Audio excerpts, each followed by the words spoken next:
வணக்கம் மக்களே. டேப்னாலே நம்ம எல்லாத்துக்கும் ஞாபகம் வருது பார்த்தீங்கன்னா ஐபேட் மட்டும்தான். ஏன்னா அதுக்கு ஈக்குவல் ஆண்ட்ராய்டில் அவ்வளோவா டேப்லெட்டே கிடையாது. பட் இந்த கொஞ்சம் வருஷமாக பார்த்தீங்கன்னா சாம்சங் வந்து நல்ல நல்ல டேப்லெட்டாக லான்ச் பண்ணிட்டு இருந்தாங்க. இப்போ பார்த்தீங்கன்னா ஐபேடுக்கே டஃப் கொடுக்குற மாதிரி ஒரு சில டேப் வந்து அனௌன்ஸ் பண்ணியிருக்காங்க. அது என்னன்னா Samsung Galaxy Tab S8, S8 plus, S8 ultra. So இந்த டேப்லெட்டை பற்றி தான் இந்த வீடியோவில் பார்க்க போகிறோம். அப்படியே ஐபேடு கூட கம்பேர் பண்ணி யார் யாருக்கு எது பெஸ்ட்டாக இருக்கும், எது வாங்கலாம் அப்படின்ற என்னோட கன்க்ளூஷனையும் சொல்ல போகிறேன். Let's get started. First of all இந்த 3 டேப்லெட்டுக்கும் பெருசாக டிஃப்ரென்ஸ் எங்கேயுமே கிடையாது. டிஃப்ரென்ஸ் எங்கே இருக்குன்னு பார்த்தீங்கன்னா அதோட ஸ்க்ரீன் சைஸிலும் பேட்டரி சைஸிலும் மட்டும்தான். மற்றபடி எல்லாமே சேமாக தான் கொடுத்துருக்காங்க. இந்த 3 டேப்லெட்டில் பார்த்தீங்கன்னா S8 வந்து 11 இன்ச்சுக்கான டிஸ்பிளே சைஸ் கொடுத்துருக்காங்க. S8 ப்ளஸில் 12.4 இன்ச்சுக்கான டிஸ்பிளே கொடுத்துருக்காங்க. S8 அல்ட்ராவில் பார்த்தீங்கன்னா 14.6 இன்ச்சுக்கான ஒரு டிஸ்பிளே கொடுத்துருக்காங்க. ஸோ ரொம்பவே ஒரு பெரிய டேப்னு நினைக்கிறேன். எனக்கு தெரிஞ்ச டேப்லேயே தான் பெரிய டிஸ்பிளேவாக இருக்கும். ஆனால் பார்த்தீங்கன்னா S8 ப்ளஸ்லையும் S8 அல்ட்ராலையும் சூப்பர் AMOLED டிஸ்பிளே கொடுத்துருக்காங்க. 120 ஹெர்ட்ஸ்க்கான ரெஃப்ரெஷ் ரேட் இருக்குது. ரெசல்யூஷனுமே பார்த்தீங்கன்னா குவாட் ஹெச்டிக்கு மேலேயே கொடுத்துருக்காங்க. பட் இந்த S8ல் மட்டும் பார்த்தீங்கன்னா TFT LCD பேனல் கொடுத்துருக்காங்க. உங்கள் எல்லாருக்குமே தெரியும் சாம்சங் தான் AMOLED டிஸ்பிளே ப்ரொடக்ஷனே பண்ணுறாங்க. ஸோ அவங்க வந்து அவங்களோட டேப்லெட்டில் AMOLED கொடுக்குறது பெரிய விஷயமே கிடையாது. அவ்வளோ செலவும் ஆக போகிறதில்ல. ஆனால் இருந்தாலும் S8 ப்ளஸுக்கும் S8க்கும் ஏதாவது டிஃப்ரெண்ட் காட்டணுமேன்றதுக்காக வேணுன்ட்டே LCD பேனல் கொடுத்துருக்காங்க. என்னை பொறுத்த வரைக்கும் இது கண்டிப்பாக ஒரு நெகட்டிவ் தான். மற்றபடி எல்லாத்துலேயுமே பார்த்தீங்கன்னா ப்ரொடக்ஷனுக்கு கார்னிங்கோட Gorilla Glass 5 கொடுத்துருக்காங்க. ஸோ டிஸ்பிளேன்ற வரப்போ S8 ப்ளஸ் S8 அல்ட்ராவில் மாஸ் பண்ணிட்டாங்க. உண்மையிலே சூப்பரான டிஸ்பிளே கொடுத்துருக்காங்க. பட் S8ல் LCD கொடுத்தது கண்டிப்பாக என்னை பொறுத்த வரைக்கும் ஒரு நெகட்டிவ் தான். பட் பர்ஃபார்மன்ஸ்னு வர்றப்போ மூணுத்துலேயுமே காம்ப்ரமைஸே கிடையாது.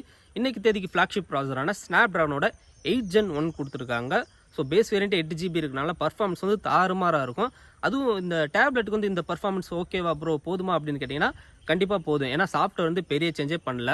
இது வந்து Android 12 மேலே பில்ட் பண்ண 1 UI 4 தான். அந்த மொபைலில் யூஸ் பண்ணுற என்ன சாஃப்ட்வேரோ அதை அப்படியே தூக்கி அந்த ஃபார்ம் ஃபேக்டரை மட்டும் மாற்றி இந்த டேப்லெட்டுக்கு போட்டிருக்காங்க. ஸோ அதில் யூஸ் பண்ணுற ப்ளே ஸ்டோர் தான் இதில் இருக்க போகுது. அதில் யூஸ் பண்ணுற மேக்ஸிமம் ஆப்ஸ் வந்து இதில் இருக்க போகுது. டேப்லெட்டுக்காக புதுசாக சாம்சங் வந்து பெருசாக சாஃப்ட்வேரில் ட்வீக் பண்ணல. ஒரு சில மல்டி டாஸ்கிங் ஃபீச்சர் மட்டும் மாற்றிருக்காங்க.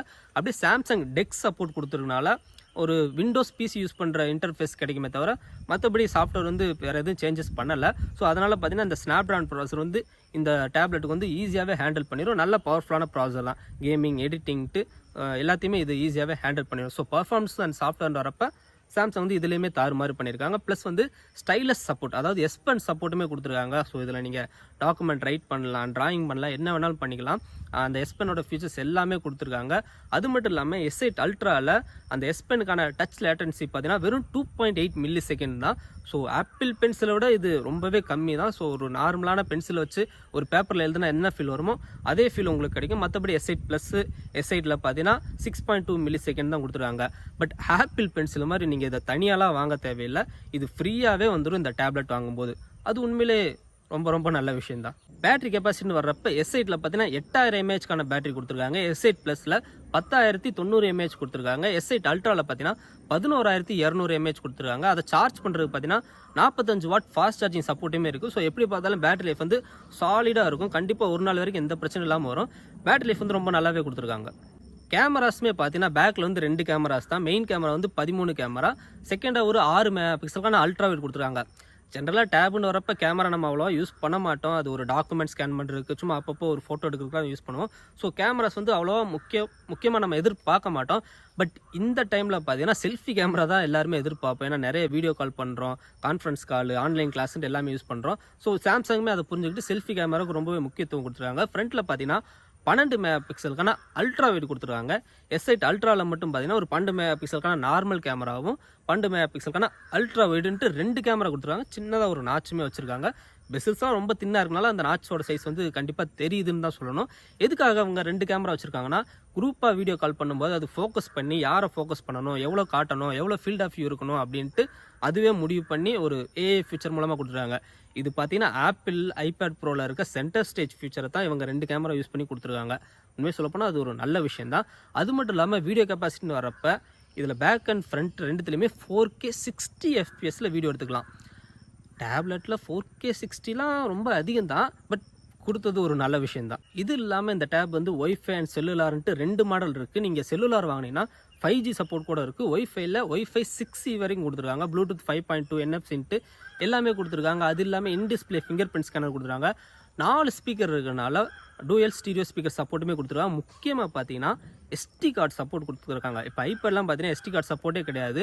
ஆனால் 2 TB வரைக்குமான ஸ்டோரேஜ் டைப் இருக்கும். நீங்கள் 128லேருந்து 512க்கு மூவ் பண்ணாலே கிட்டத்தட்ட 10,000 ரூபாய்க்கு மேலே பே பண்ணுற மாதிரி இருக்கும். பட் இதில் எஸ்டி கார்டு இருக்கனால 2,000 ரூபாய்க்கு பே பண்ணாலே அதிகமான ஸ்டோரேஜ் கிடைக்கும். ஆனால் 3.5mm ஹெட்ஃபோன் ஜாக் வந்து கொடுக்கல. அட்லீஸ்ட் டேப்லெட்டாச்சும் கொடுத்துருக்கலாம், கொடுக்கல அவங்க. இப்போ ஐபேடோட கம்பேர் பண்ணிட்டா ஐபேடில் வந்து 2 மாடல் தான் இருக்கும். ஒன்று 11 inch, இன்னொன்று 13 inch. இந்த 11 inchல வந்து எல்சிடி டிஸ்பிளே தான் யூஸ் பண்ணியிருப்பாங்க. 13 inchல ஆப்பிளோட ஓன் டெக்னாலஜியான மினி எல்இடி டிஸ்பிளே யூஸ் பண்ணியிருப்பாங்க. அதுவுமே ஒரு எல்சிடி பேனல் தான். பட் மினி எல்இடி டிஸ்பிளே வந்து ஆம்லெடுக்கு ஈக்குவலான ஒரு பர்ஃபார்மன்ஸ் கொடுக்கக்கூடியது தான். ஆப்பிள் வந்து மேக்ஸிமம் பார்த்தீங்கன்னா இப்போ OLED டிஸ்பிளே யூஸ் பண்ணுறது ரொம்பவே குறைச்சிட்டாங்க. அவங்க ஐஃபோனில் மட்டும் தான் யூஸ் பண்ணுறாங்களே தவிர மற்ற எல்லா ப்ராடக்ட்லையுமே இந்த மினி எல்இடி டெக்னாலஜி ஃபங்க்ஷன் தான் யூஸ் பண்ணுறாங்க. கூடிய சீக்கிரம் ஐஃபோன் 15, 16 வரும்போது அதுலேயுமே ஆப்பிளோட மினி எல்இடி டிஸ்பிளேவோட தான் வரப்போகுது. ஸோ எப்படி பார்த்தாலும் ஆம்லெட் தான் இன்னுமே கெத்தாக இருக்குது. மினி எல்இடி நல்லா இருந்தாலும் ஆம்லெட் தான் இன்னும் நல்லா இருக்குது. ஸோ சாம்சங்கோட டேபுக்கு வந்து இது ஒரு பெரிய எட்ஜுன்னு தான் சொல்லுவேன். இது இல்லாமல் பார்த்தீங்கன்னா battery life, camera, speakers, connectivity, ப்ரொடக்டிவிட்டின்ட்டு எல்லாமே பார்த்தீங்கன்னா ரெண்டுத்துமே ஈக்குவலாக தான் இருக்குது. ஸோ ஆப்பிளும் சாம்சங்கும் ரெண்டுத்துலையும் ஈக்குவலாக தான் இருக்காங்க அவங்க டேப்லெட்டில். பட் எங்கே ஆப்பிள் ஸ்கோர் பண்ணுறான்னு பார்த்தீங்கன்னா அந்த சாஃப்ட்வேர் அண்ட் பர்ஃபார்மன்ஸ் தான். ஏன்னா இந்த ஐபேட்ஸில் வந்து M1 ப்ராசர் யூஸ் பண்ணியிருக்காங்க. M1ன்றது ஒரு மொபைல் ப்ராசர் கிடையாது, அது அவங்களோட மேக்கில் யூஸ் பண்ணுற ப்ராசர். ஸோ செம்ம பவர்ஃபுல்லான ப்ராசர். ஆண்ட்ராய்ட் ஸ்னாப்ட்ராகனோட கம்பேர் பண்ணும்போது அதில் பாதி கூட வராது, அந்தளவுக்கு செம்ம பவர்ஃபுல்லான ப்ராசர். நீங்கள் வந்து ஒரு DSLR மிரர்லெஸ் கேமராவில் ஷூட் பண்ணுற வீடியோ கூட இந்த டேப்பில் ஈஸியாகவே எடிட் பண்ண முடியும். அந்தளவுக்கு M1க்கு வந்து பவர்ஃபுல் இருக்குது. செகண்ட் பெரிய அட்வான்டேஜ் பார்த்தீங்கன்னா ஐபேட் OS. இது வந்து iOS கிடையாது, மேக் OSம் கிடையாது. ரெண்டுத்தையும் கம்பைன் பண்ண மாதிரியே ஒரு ஐபேட் OS. ஒரு மேக்கில் யூஸ் பண்ணுற ஃபீலும் கிடைக்கும், அதே சமயம் iOSோட ஆப்ஸும் சப்போர்ட் பண்ணும். ஸோ ரெண்டுத்தையும் சேர்த்து வச்ச மாதிரி தான் இருக்கும். அதோட கம்பேர் பண்ணும்போது இந்த ஆண்ட்ராய்டு மேலே பில் பண்ண 1UI 4.1லாம் பக்கத்தில் கூட வராது. அந்த அளவுக்கு ரொம்பவே சூப்பராக இருக்கும் இந்த ஐபேட் OS. அது மட்டும் இல்லாமல் தேர்ட் பார்ட்டி அக்சசரிஸ், இப்போ ஆப்பிள்லே ஓன் கீபோர்டு அது இதுன்னு நிறைய கொடுத்துருக்காங்க. பட் அதெல்லாம் ரொம்ப எக்ஸ்பென்சிவாக இருக்கும். ஆனால் தேர்ட் பார்ட்டியில் நீங்கள் வாங்கும்போது ப்ரைஸும் கம்மியாக இருக்கும். அக்சசரிஸும் ஐபேடுக்கு வந்து எக்கச்சக்கமாக இருக்கும். ப்ரைஸிங் பார்த்தீங்கன்னா ஐபேடோட 11 inch மாடலில் 85,000 ரூபாய்க்கு இருக்குது. 13 inchலாம் பார்த்தீங்கன்னா 1 லட்ச ரூபாய்க்கு கிட்ட போயிடுச்சு. ஆனால் சாம்சங் கேலக்ஸி S8 பார்த்தீங்கன்னா இப்போதைக்கு US ப்ரைஸிங் மட்டும் தான் சொல்லியிருக்காங்க. அதை வச்சு இந்தியன் ப்ரைஸில் கன்வெர்ட் பண்ணிங்கன்னா S8ஓட பேஸ் மாடல் 128GB மாடலே ஒரு 55,000 ரூபாய்க்கு வரும். S8 ப்ளஸ் வந்து ஒரு 65,000 ரூபா. S8 அல்ட்ரா வந்து 80,000 ரூபாய்க்கு வரும்னு எதிர்பார்க்கப்படுது பேஸ் மாடல். ஏன்னா 128GB தான் நான் சஜஷன் பண்ணுவேன். ஏன்னா இதில் SD கார்டு போடலாம் இல்லையா, நீங்கள் அதை வச்சே நீங்கள் ஸ்டோரேஜை எக்ஸ்பேண்ட் பண்ணிக்கலாம். ஸோ எப்படி பார்த்தாலும் ஐபேடோட இந்த டேப் வந்து ப்ரைஸ் கம்மியாக தான் இருக்குது. இப்போ ஃபைனல் கன்க்ளூஷனுக்கு வருவோம். யாருக்கு எது வாங்கணும்? நீங்கள் ஒரு மொபைல் ஃபோனை பெரிய டிஸ்பிளேவாக யூஸ் பண்ணணும்னு நினைக்கிறீங்களா? அதாவது அதிகமாக நான் படம் பார்ப்பேன், அதிகமாக கதை படிப்பேன், ஸ்டோரி எழுதுவேன், படம் வரைவேன், இல்லை ஒரு சில கேம்ஸ் ஆடுவேன், மொபைல் ஃபோனில் ஷூட் பண்ணுற வீடியோவை எடிட் பண்ணுவேன் அப்படின்னு நீங்கள் நினச்சிங்கன்னா உங்களுக்கு சாம்சங் டேபே போதுமானது. ரொம்பவே நல்லாயிருக்கும், ப்ரைஸும் கம்மியாக இருக்கும், அது ரொம்பவே சூப்பராக ஒர்த்தாகவும் இருக்கும். ஆனால் இதே நீங்கள் வந்து ஒரு கம்ப்யூட்டருக்கு ஆல்டர்னேட்டாக நான் யூஸ் பண்ண போகிறேன், அதாவது என்னோடய வீடியோ கேமராவில் ஷூட் பண்ணுற வீடியோவை நான் எடிட் பண்ண போகிறேன், ஒரு பெரிய ப்ரோக்ராமிங் இல்லை கோடிங் மாதிரியான ஒர்க் பண்ண போகிறேன், டிசைனிங் மாதிரி ஒர்க் பண்ண போகிறேன் அப்படின்னீங்கன்னா கண்டிப்பாக உங்களுக்கு ஐபேட் தான் கரெக்டாக இருக்கும். ஏன்னா ஐபேட் OS அப்படி, அந்தளவுக்கு M1 பர்ஃபார்மன்ஸ் அப்படி. ஸோ அவ்வளோதான் இந்த வீடியோக்கு. உங்களோட கருத்துக்கள் என்னென்னு கமெண்ட்டில் சொல்லுங்கள். இல்லை நான் சொன்னது ஏதாவது தப்பாக இருந்தாலும் கீழே சொல்லுங்கள். அடுத்த நல்ல ஒரு வீடியோவில் பார்க்கலாம். தேங்க்ஸ் ஃபார் வாட்சிங்.